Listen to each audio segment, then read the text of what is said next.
Hi, I'm Michelle Doohan reporting for North Avenue Nation. We're here with Mass Comm professor and newly appointed ICTV Advisor, Professor Nadine Cosby. How are you today? Hi, Michelle. I'm good. How are you? Now, let's talk about you for a quick moment. Sure. Where did you work before you came to teach at Iona? Okay, well, I have a pretty extensive background in media. I started out actually in radio, and then I moved on to live event production. I did some work with the New York Knicks at Madison Square Garden, and then I focused on television. I started working in news and then segued into other programming, soap operas, dramatic content. Now, speaking of soap operas, how do you feel about soap operas becoming now web series? Now they're taking a lot of the American culture of soap operas. How do you feel about that?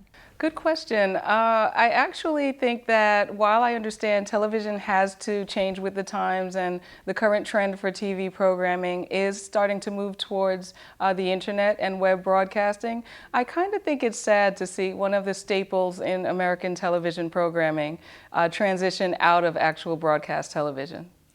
Now, soap operas definitely were a big thing, but now the big thing, it seems, are reality TV shows. How do you feel about not really people using their talent to become famous, but really being famous for nothing and using unskillful talents? How do you feel about that? Right. Honestly, I think there are some merits in reality TV shows. Some reality television really is interesting. It's compelling. You put people in certain situations to see what they do. I think Survivor, The Amazing Race, those are the types of reality television that I find interesting because it's kind of a study on human behavior, right, depending on the situation they're in. But on the other side, these kind of, overnight celebrities based on how outrageous they can behave, I don't find that to be good television, and I kind of find it to be disappointing.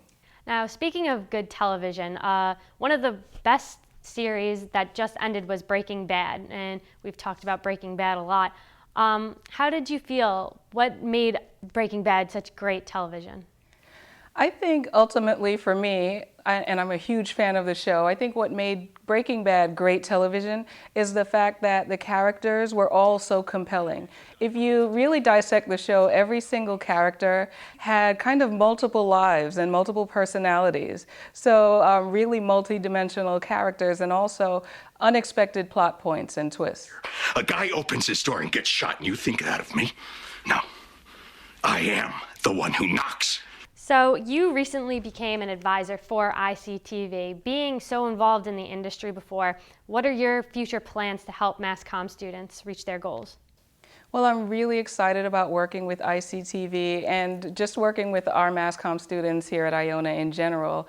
I'd like to see us start to, or continue to, move into kind of a professional workflow environment in a lot of our classrooms. So we'll still give our students the historical data that they need to understand the way media operates, but I'd love to see our classrooms kind of function like actual newsrooms or actual production studios for different types of projects. Right. And what would you give future mass comm students, what advice would you give them for them to be aspiring into the field that you have been involved with for so long?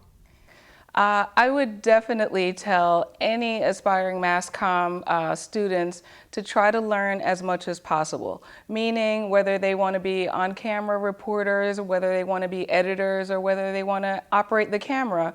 Learn everything. Learn every aspect of the industry. There's so many more opportunities and roles in the industry than what most students would imagine. Your best bet is to learn everything. Any professional that can multitask is of value to any company in the business.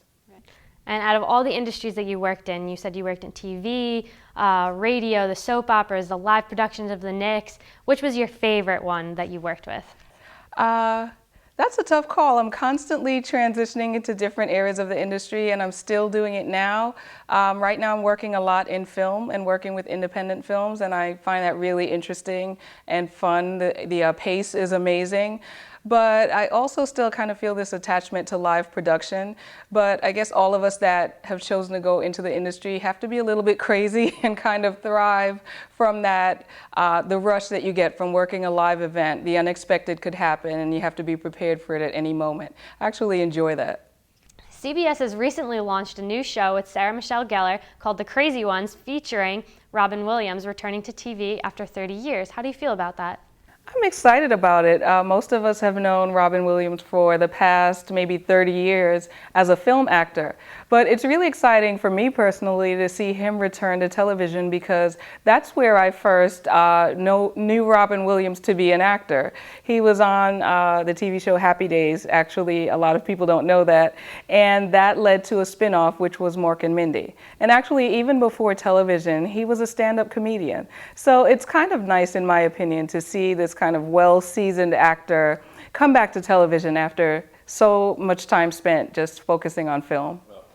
Now, Miley Cyrus had a really controversial show at the VMAs. Her performance was very talked about over the internet, television shows, E! News, you name it, they talked about it. What is your take on it? Well, I think there are a few things that I find interesting about Miley Cyrus. One, I think, really speaks to the nature of media today. So you have these young artists that feel like they have to compete and have to keep up with whatever seems to be new and hot and trendy. And sometimes that's not necessarily the best image they want for themselves. But I also think in the past, things have happened. There have been events captured on television that occurred and maybe it died down after a while. The reason being, we didn't have the internet. And now the same topic can remain trending for so long because of the internet and because of social media. That wraps things up at the Murphy Center. I'm Michelle Doohan. Thank you so much, Professor Cosby. And don't forget to check out more interviews on NorthAvenueNation.com.